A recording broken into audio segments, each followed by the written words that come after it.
어떤 성도님께서 기도해 달라고 찾아오셨어요. 당신의 이야기를 한참 쏟아 놓으셨는데 그 이야기의 절반은 눈물이었습니다. 죄송합니다. 주책 부려서요. 그러시면서 눈물을 멈추질 못하셨어요. 이럴 땐 답답하고 힘듭니다. 뭔가 좀 도와드려야 되는데 당장 시원하게 해드리고 해결책을 내놓았으면 좋겠는데 그럴 수 있는 상황도 아니고요. 그때 할 일은 하나인 것은 압니다. 그분의 이야기를 충심으로 들어드리는 거예요. 어떤 마음을 가지고 있을까 마음 읽게 하면서 충분하게 그분이 이야기하실 수 있는 환경을 만들어 드리고 또 그분의 눈물에 공감하는 방법밖에는 없습니다. 그런데 그때 또 어줍잖게 힘을 내셔야죠. 그렇게 낙심하면 안 됩니다. 믿음을 가지셔야죠. 그러면 또 마음 상합니다. 왜요? 믿음 갖고 열심히 얼마나 노력하셨겠어요? 얼마나 기도하셨겠어요? 얼마나 힘을 내보려고 애쓰셨겠어요? 힘을 낼 줄 몰라서 그런 게 아니잖아요. 힘을 내보려고 해도 힘도 안 나고 믿음을 가지려고 해도 버티기가 쉽지 않고 그러니까 찾아오신 것 아니겠습니까? 그분이 이야기를 하는데 그분의 눈물을 보면서 얼마나 이분이 고통스러운가를 다 느낄 수 있었습니다. 그렇게 시간을 한참 보낸 다음에 이제 마무리할 시간이 돼서 같이 기도하는 시간이 있었어요. 그런데 기도하는 내내도 눈물을 흘리시더라고요. 그러더니 기도가 다 끝났는데 목사님 저 이제 눈물 흘리지 않을 거예요 그러세요. 그래서 그래도 위로가 되셨나 보다. 그래도 이제 믿음에 힘이 생기셨나 보다 그랬는데 이유가 재미있었어요. 늘 그분 생각이 나요. 어떤 이유였느냐면 목사님 제가 울고 싶어도 울 수가 없더라고요. 아무 때나 어디서나 울 수도 없잖아요. 그리고 제 눈물을 이해해 주지 못하는 사람 앞에 가서 울 수도 없잖아요. 그래서 언제는 혼자 방에서 울었어요. 근데 정말 서러웠습니다. 내 문제, 내 고통, 이거 나 혼자밖에는 이렇게 외롭게 고독하게 이 문제를 내가 다룰 수밖에 없는 그런 인생을 살았나. 그런 생각이 들어서 더 답답하고 더 힘들었답니다. 그런데 오늘 실컷 눈물을 흘렸으니까 더 이상 울지 않아도 이겨낼 수 있을 것 같습니다. 그렇게 말씀하셨습니다. 시편 42편 설교를 준비하는데 그분 생각이 참 많이 났어요. 시편 42편의 노래를 부른 시인도 이분과 같은 심정 아니었을까 그런 생각이 들었기 때문입니다. 42편을 보면 재밌는 부분이 있는데요. 같은 내용이 두 절에 나타나요. 5절과 11절입니다. 한 군데만 조금 다릅니다. 5절 보십시오. 내 영혼아 내가 어찌하여 낙심하며 어찌하여 내 속에서 불안해하는가. 너는 하나님께 소망을 두라. 그가 나타나 도우심으로 말미암아 내가 여전히 찬송하리로다. 어떤 분은 제가 봉독하는 동안 11절을 같이 보셨을 거예요. 그런데 다 똑같잖아요. 뭐가 하나 더 들어가 있습니까? 내 하나님을 이 빨간 동그라미 쳐놓은 그 부분만 더 들어가 있습니다.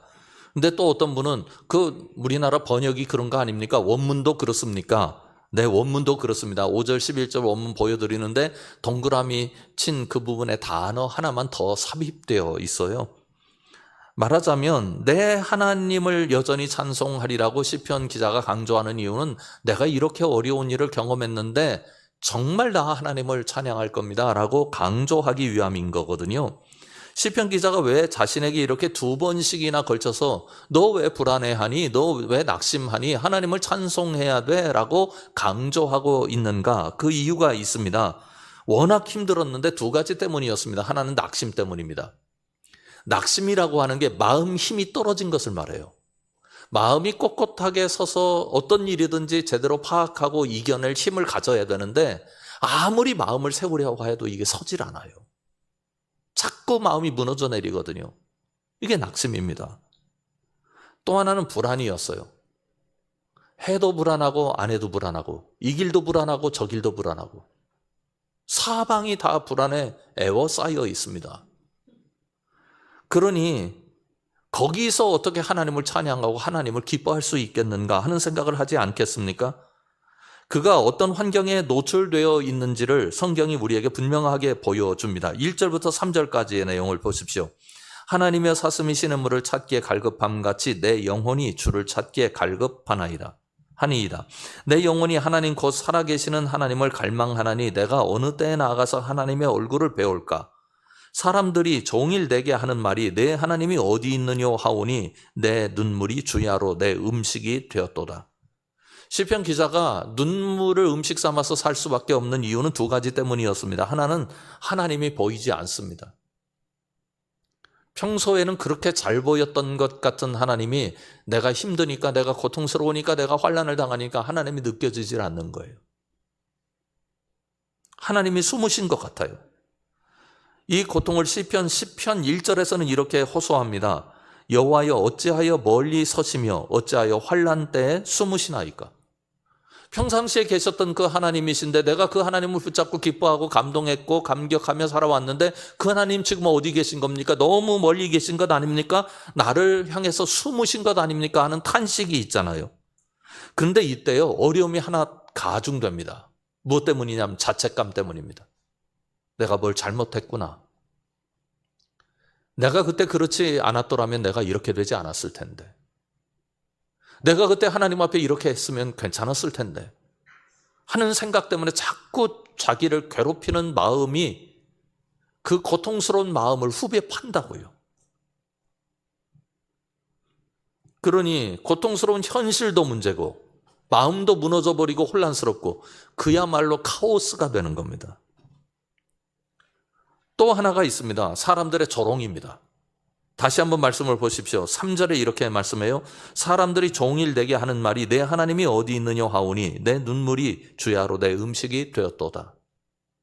두 가지 조롱이 있어요. 나에 대해서 조롱하는 거예요. 내가 하나님을 믿는 사람인데 그런데 네가 하나님을 믿으면서 자랑하더니 이제는 어떻게 되었는가? 내 자신을 보라 하는 조롱과 두 번째로는 내가 믿는 하나님을 조롱하는 거예요.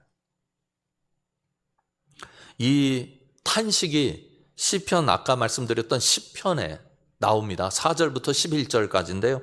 좀 쉬운 번역 성경을 여러분들에게 보여드립니다. 여러분과 제가 한 절씩 읽겠습니다. 제가 먼저 읽을게요. 악인은 그 얼굴도 뻔뻔스럽게 벌 주는 이가 어디에 있느냐 하나님이 어디에 있느냐고 말합니다. 그들의 생각이란 늘 이러합니다.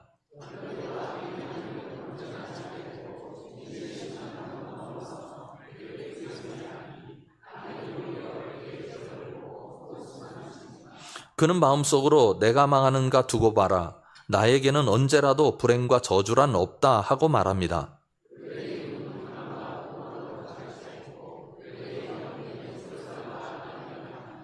그들은 으슥한 골목에 숨어 있다가 은밀한 곳에서 순진한 사람을 쳐 죽입니다. 그들의 두 눈은 언제나 가련한 사람을 노립니다.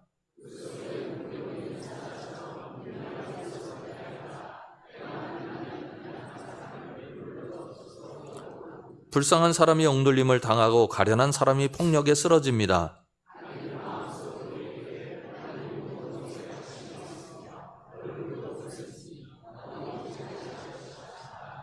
아멘. 어려움을 당한 사람의 마음을 그대로 드러내고 있습니다. 본인이 어떤 안 좋은 사람을 통해서 어려움을 당할 수도 있잖아요. 그런데 어려움을 당하고 나면 세상이 다 불공평해 보입니다. 악인은 잘 되는 것 같은데 나는 이렇게 열심히 노력을 해왔고 나는 열심히 주를 섬기면서 살아왔는데 왜 내 인생은 이런가 하는 생각 때문에 가슴에 괴로움이 찾아옵니다. 어쩌면 이런 생각들, 이런 소리들은 마음 밖의 소리가 아니고 자신 안에서 일어나는 소리일 가능성도 있습니다. 별의별 소리가 다 나와 관련돼서 내게 들리는 것 같아요. 어떤 사람이 조금만 얘기하면 나를 비난하는 것 같고 나를 공격하는 것 같고 나를 이해하지 못해서 하는 소리 같습니다. 누구도 소리를 내지 않았는데 괜히 비웃는 것 같은 느낌을 받는 거예요.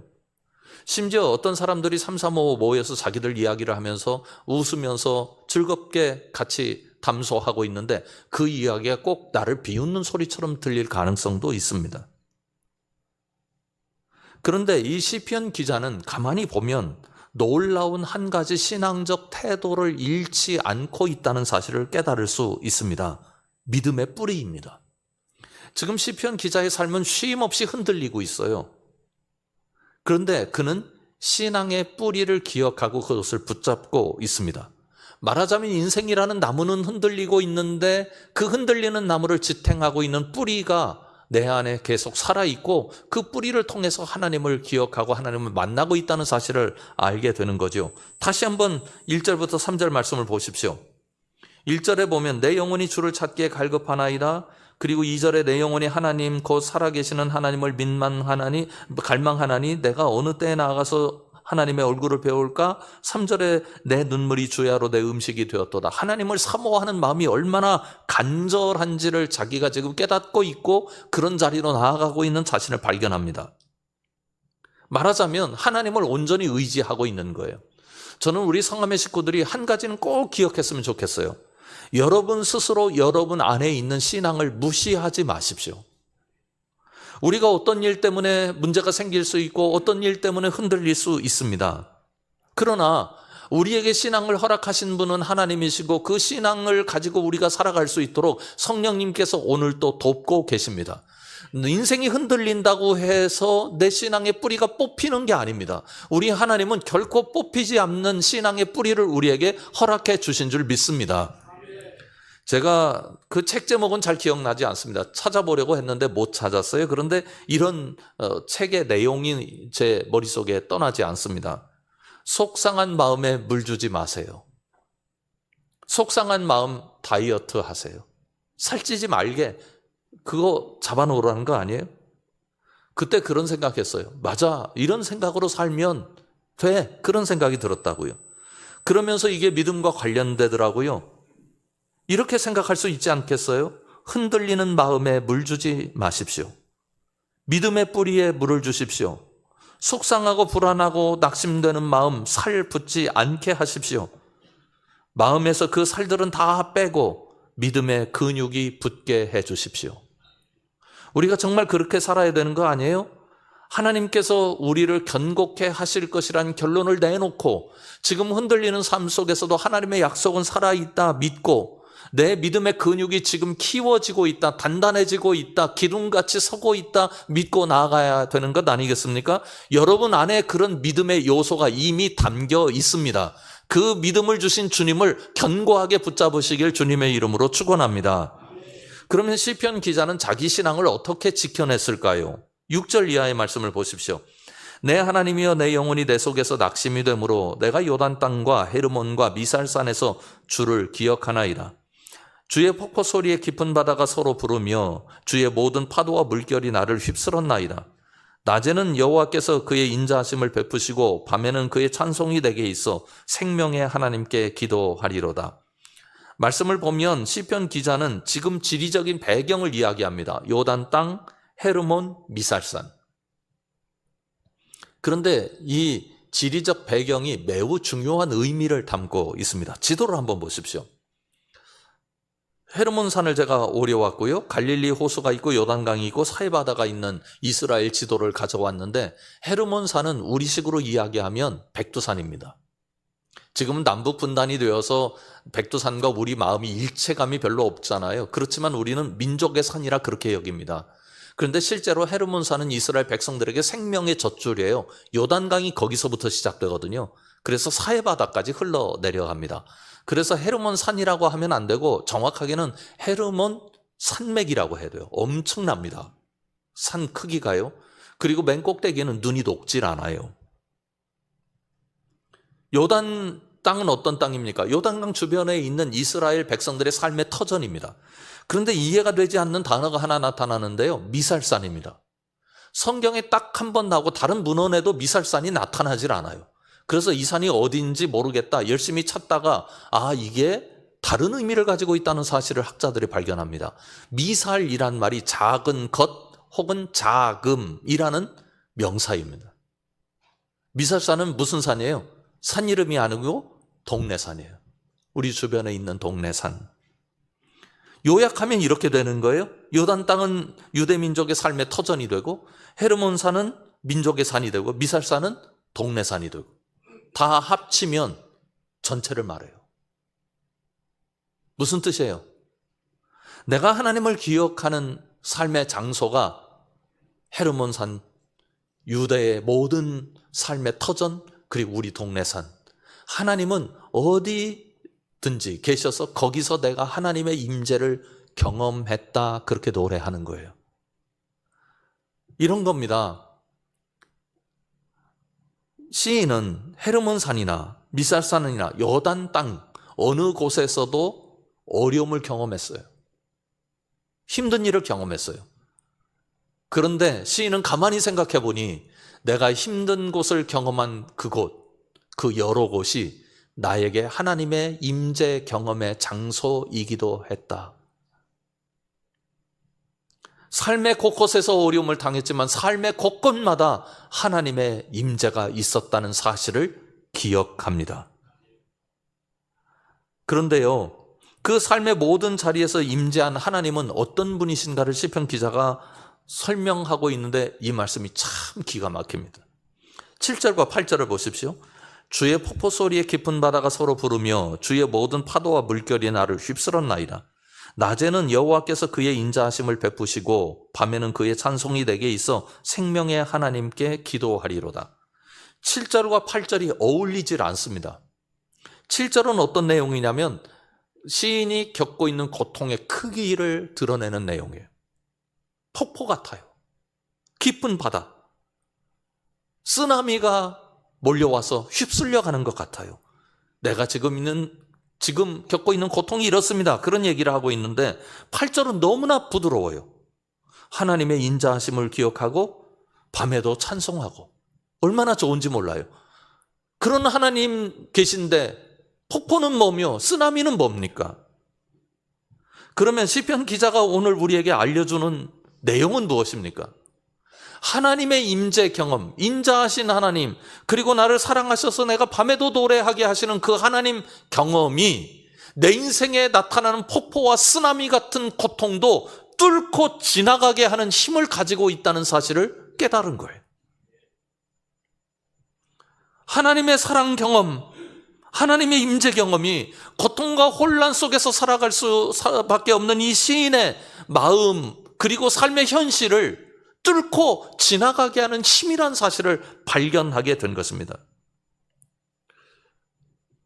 요즘 운동하는 사람들에게 좋은 메시지가 하나 있어요.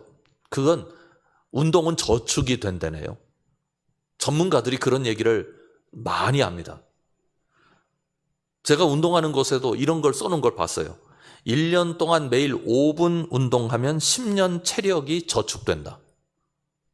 그러니까 날마다 운동하는 게 별것 아닌 것 같지만 저축돼서 어느 위기의 시간에 그걸 써먹을 수 있다는 것 아니겠어요? 근데 진짜인지는 모르겠어요. 그러나 진리가 하나 있습니다. 여러분, 신앙이 저축됩니다. 평상시에 내가 이거 별것 아니다 그렇게 생각하고 하나님의 사랑을 기억했고 내가 하나님의 사랑을 기뻐했고 하나님의 임재를 경험한 것들이 결코 없어지지 않습니다. 우리의 신앙의 저축 통장에 차곡차곡 쌓여서 우리 신앙의 재고를 늘려줍니다. 신명기 7장 19절이 그것을 확인해 줍니다. 한번 보십시오. 내 하나님 여호와께서 너를 인도하여 내실 때 내가 본 큰 시험과 이적과 기사와 강한 손과 편 팔을 그 다음 뭐라고 돼 있습니까? 기억하라. 같이 읽어볼까요? 내 하나님 여호와께서 내가 두려워하는 모든 민족에게 그와 같이 행하실 것이요. 지금 이스라엘 백성들이 7개 왕국과 더불어 싸워서 이겨야 합니다. 이 7개 왕국의 힘은 대단합니다. 이스라엘이 어떻게 해볼 수 없는 힘을 가지고 있어요. 그런데 그 7개 왕국과 싸워서 이길 수 있는 길이 어디에 있다고 얘기를 하느냐면 내가 본 큰 시험, 내가 본 이적, 내가 본 기사, 내가 본 강한 손, 내가 본 편, 팔. 네가 본 거 그거 기억하면 이길 수 있다는 거예요. 여러분이 이 부자 되셨으면 좋겠는데요. 하나님의 임재를 경험하는 부자 되시기 바랍니다. 예배 시간도 괜찮아요. 길을 걷다가도 괜찮아요. 어떤 일을 만나서도 괜찮아요. 그게 쌓이고 그게 내 인생의 신앙의 통장에 쌓이게 되면 내가 얼마든지 어려운 일도 파도 같은 일도 폭포 같은 일도 쓰나미 같은 일도 이겨낼 수 있다고 믿으면서 나아가면 정말 그 기억이 그 생각이 여러분들의 삶을 이기게 하는 힘으로 작동하는 것을 경험하게 될 것입니다. 그래서 시편 기자는 다시 기도합니다. 9절부터 11절까지 말씀을 보십시오. 내 반석이신 하나님께 말하기를 어찌하여 나를 잊으셨나이까? 내가 어찌하여 원수의 압제로 말미암아 슬프게 다니나이까 하리로다. 내 뼈를 찌르는 칼같이 내 대적이 나를 비방하여 늘 내게 말하기를 내 하나님이 어디 있느냐 하도다. 내 영혼아, 내가 어찌하여 낙심하며 어찌하여 내 속에서 불안해하는가? 너는 하나님께 소망을 두라.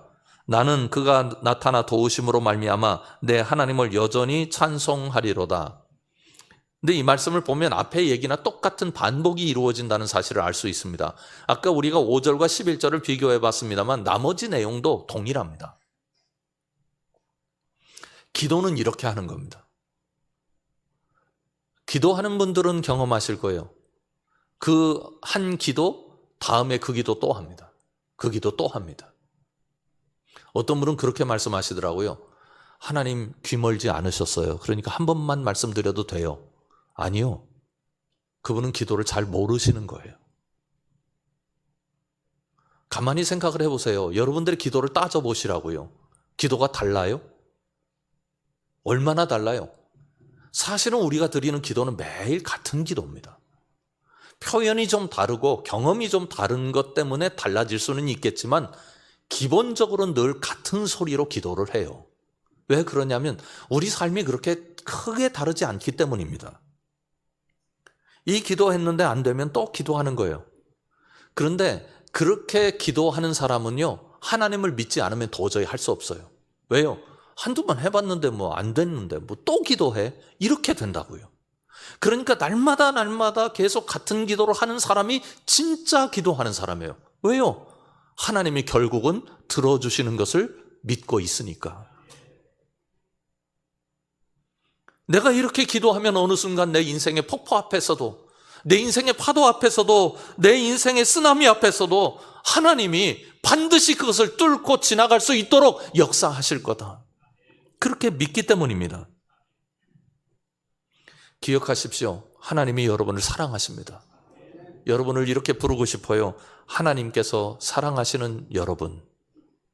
우리 하나님은 여러분이 이 어려움, 고통과 눈물과 낙심과 절망을 뚫고 지나가시게 도우실 만큼, 그렇게 지나갈 수 있도록, 극복할 수 있도록 도우실 만큼 여러분들을 사랑하십니다. 하나님은 그걸 증명하셨어요. 예수님의 십자가를 통해서 증명하셨습니다. 예수님의 십자가는 의인을 위한 죽음이 아니었습니다. 불의한 자를 위한 의인의 죽음이었습니다. 예수님은 살아계시면서 옳게 사는 사람, 반듯한 사람, 모범적인 사람만 부르신 게 아닙니다. 세리를 부르셨습니다. 창기를 부르셨습니다. 그들과 함께 하시며 식사하셨습니다.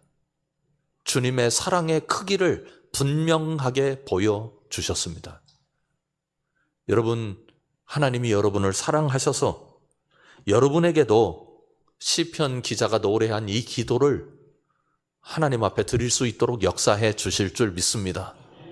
힘들고 지칠 때 여러분에게 이미 하나님께서 허락해 주신 신앙의 뿌리를 기억하시기 바랍니다. 우리 함께 기도하겠습니다. 하나님, 우리 안에 신앙의 뿌리가 이미 있는 줄 알고 하나님께서 그 뿌리 위에 물을 주시고 그 뿌리를 자라나게 하심으로 말미암아 우리 인생의 나무가 견고하고 견딜 수 있고 흔들려도 온전히 뽑히지 않을 수 있도록 우리를 붙잡아 주실 줄 믿습니다. 우리 하나님 앞에 같이 믿음으로 기도하겠습니다. 아버지 하나님, 우리가 살아가면서 정말 많은 일들을 경험합니다. 지나간 줄 알았는데 지나간 게 아니었고 여전히 우리 마음속을 후벼파며 고통스럽게 하는 소리들이 많이 있고 삶의 현실에서 이모저모로 계산을 해봐도 앞길이 잘 보이지 않는 그런 인생의 장벽에 맞닥뜨릴 수 있습니다. 아버지 하나님, 우리는 할 수 없지만 하나님은 헐게 하실 줄 믿습니다. 우리는 뚫고 지나갈 수 없으나 우리 안에 이미 하나님께서 믿음의 뿌리를 내리게 하셨고 그 견디게 하셨으며 그리고 하나님의 임재 경험을 통해서 우리로 하여금 그것을 이기게 하실 수 있는 모든 요소를 허락해 주신 줄 믿습니다. 아버지 하나님, 우리가 이 믿음으로 충만할 수 있도록 인도하여 주옵소서. 오늘 또 믿음의 시간이 되게 하여 주시옵고 그래서 이겨냄으로 말미암아 주님 앞에 하나님을 마음껏 찬양할 수 있는 귀한 역사가 일어나게 하여 주시옵고, 그래서 감사와 감격이 있게 하여 주시옵소서. 주님께서 도와주실 줄 믿으며 예수 그리스도 이름으로 간절히 기도드립니다. 아멘.